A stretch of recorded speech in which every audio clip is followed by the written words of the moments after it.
Hey everyone, it's me, Dahlia. If you don't know me, I help young professionals with international careers, and I'm hopping on here today to share what I've discovered on a very important topic that applies to every single one of us, and that is decision making and our decision making skills. And I think this is kind of like one of those skills that we don't think about that much and we don't necessarily value that much. It's like a skill that we all have, or that we all have to use, but none of us think about the best way to cultivate that skill and the best way to really approach decision making.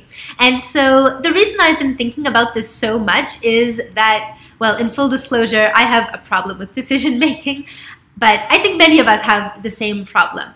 So basically what I realized is that I get really stuck on certain decisions sometimes. I end up in one of those loops where there are a lot of pros and cons, the road forward is not that clear, and it can be really frustrating, and staying in that place of ambivalence can be really painful as well, because it makes you question a lot of things, it makes you question your identity, and it just keeps you from moving forward, which means that you don't feel like a productive person, and you don't feel like someone who has it together and has energy, right? And speaking of energy, maybe this has happened to you or maybe to someone you know where they haven't made a decision and it actually sucks all the energy out of them. So that's you, or those are the people you know. If you've met someone who keeps talking about something that they're thinking about doing or that they're gonna do, I'm gonna start this new business, or I'm gonna start this new job, or I'm really gonna start doing this or doing that, I'm gonna quit my current job,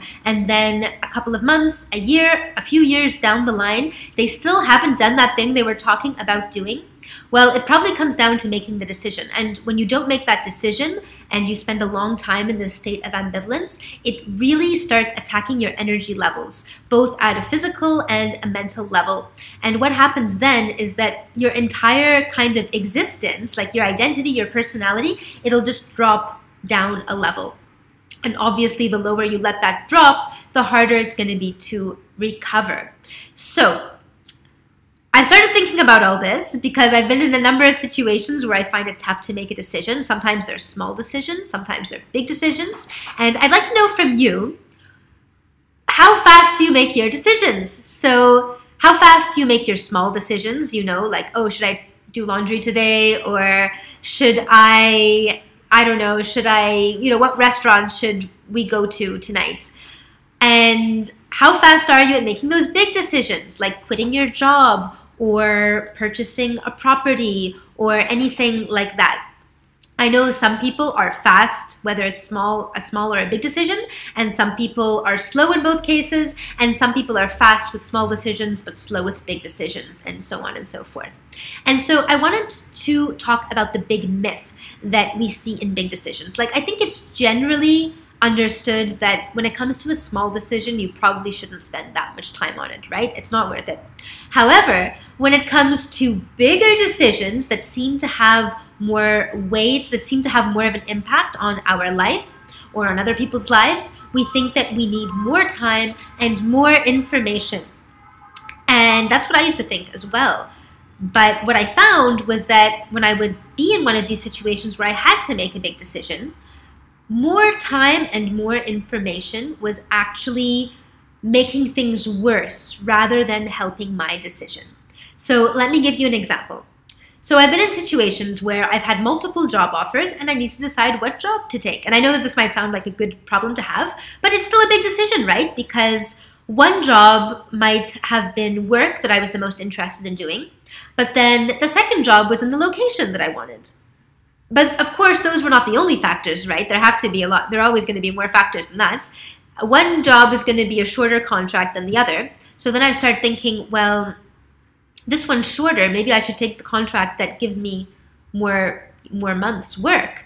But then I think, well, what if there's another opportunity coming up in a month? Maybe someone else is going to reach out to me, and then I'll have wished I had the shorter contract so that I would be more open to take the next opportunity. But then another side of me comes back and says, yeah, but what if there is no opportunity coming next month? Then you should take the longer contract so that you have more work and you know that you won't be without a job. And then comes another side of me that says, hey, but you haven't taken any time off for a long time. What about those personal goals you had? What about those trips you've been thinking of doing and you keep putting off because you keep getting work contracts? When are you going to do those? And all of a sudden, it just becomes this huge web of pros and cons and factors, and it's impossible to make a decision. And it's very stressful, and I start talking about it with everyone and asking everyone what they think, and everyone, says, go with your gut, or, you told me that you wanted this sort of thing, so why don't you go with that? Anyway, everyone has a different opinion, and ultimately, the only person who can decide is you. And looking at all of these other people out there are not going to help you, and looking at all of these external factors and taking more time and looking at more and more information. Like for every new piece of information you think about another new piece of information or another potential scenario. And it doesn't help, right? So lately, I've been reading a book by Malcolm Gladwell called Blink. Maybe you guys have heard of it, but it's really interesting because it talks about how some of these big decisions can actually be made better with less time and less information. And he gives some really interesting studies and really interesting examples to show in which cases this is true. So for example, on a battlefield, looking at all of the information available and taking time to analyze it and make a decision based on it, by the time you do your full analysis and look at all of the information, your team or your army is defeated, right? The battle is over and you've lost. So that's just one example of a situation where taking more time to make a decision and know all of the different factors and all of the information is actually going to hurt you rather than help you. And then there are a number of other examples in this book. For example, the book opens with a marble statue that a museum in the US was trying to buy, and they were trying to figure out if the statue was a fake or not, and they spent like a year doing all of these tests on the statue, and all of those tests determined that it was real. So they had all this evidence showing why the statue was real, but a couple of experts came and just had one look at it and said it's fake. And they didn't even know why it was a fake. They had no evidence to back it up, but in the end they were right. So, in a millisecond, these people were able to just see it was a fake compared to a year of gathering information that proved it was real. And at the end of the day, the truth was in the rapid decision and not in the long decision, which had a lot of information in it. So anyway, he goes through a lot of different studies and examples that show this.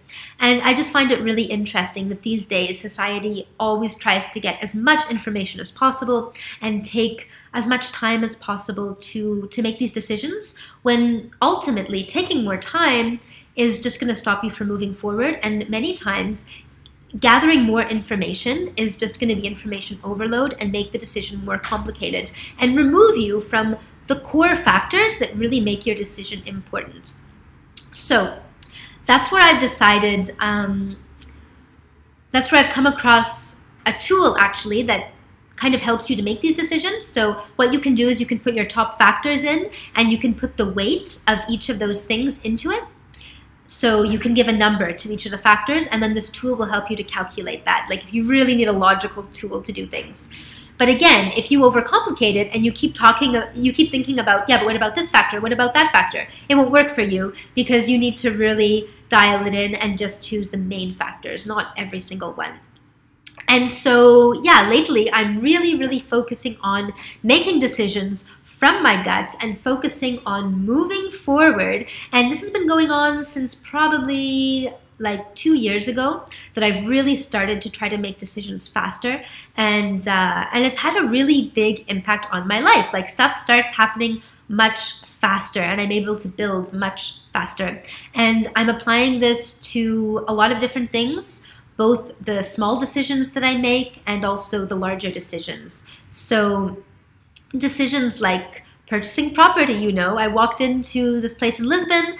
I liked it. I didn't even think I was going to buy a place, but I found this apartment. I really liked it. Like there was something about it that just drew me to it, and I decided, all right, I'm going to go for it. I'm going to buy it. And that's obviously a very major resource decision, right? It's putting a lot of resources into something. But ultimately, your gut will tell you what to do.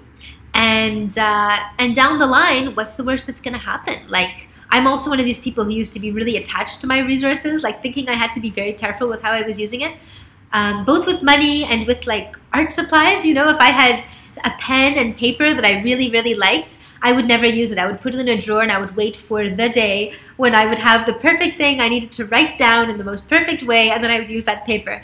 And over time, I realized that 5 years later, that piece of paper was still in the drawer and I never used it. So I started realizing, like, okay, life is meant to be lived, resources are meant to be used, and if down the line we want to change things, then we can, you know, like as long as you're moving forward, you're going to be growing, you're going to be learning, and you're going to be going somewhere. As long as you don't make a decision, you're going to be stuck, you're going to be losing energy, and you're not going to be learning any new lessons. So I'd like you to think about, are there any decisions right now that you haven't made that have been going into loops in your mind? And what are those decisions? So do you have any career decisions that you're making right now? What are the kind of factors that have been complicating things?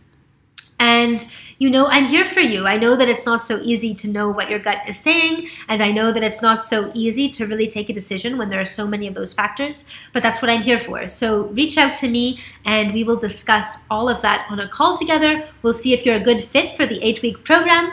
If not, then that's totally okay too. Either way, you're gonna have a lot of clarity, a lot more clarity than you have now when you're stuck in that ambivalent place. So I really look forward to talking to you guys, and I'd love to know now in the comments what kinds of decisions you have going on in your lives right now, and what is your approach to decision making currently.